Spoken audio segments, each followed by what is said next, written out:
So, how can businesses reduce costs? Because that's what we all want to do. We all want to reduce our overhead. Okay. We all want to reduce costs. So, how can they do that and also improve efficiency with your managed print services? Number one, you can eliminate the maverick spending, just the reactionary buying, the reactionary decisions. What flies through the cracks of every company is uh, buying toners, buying cartridges, buying a new printer, and the 100, 200, 300, $400, $500 spends Oh, that magically appear on different company credit cards from different departments, from different leaders. The stuff adds up.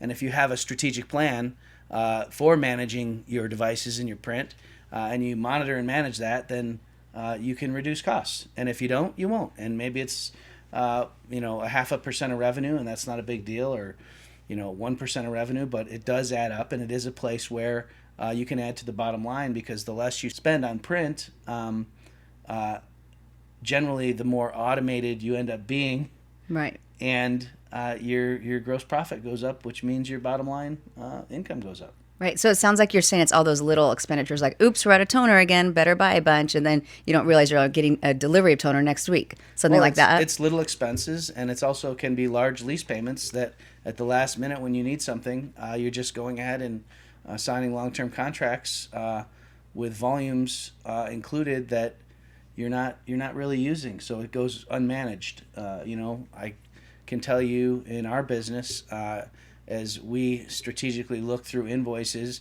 and check them with vendors, a lot of times there's a 5 or 10% margin that we are overpaying for something we're not using, and all it takes is a phone Right. call Right. to make that change, and it does add up to thousands of dollars a month. Right. It's almost like managing your household expenses. It's the same way business needs to do. Yeah, Like how many subscriptions do the, you have? Right. I think my wife and I might have had two Apple subscriptions at the same time. Or, Right.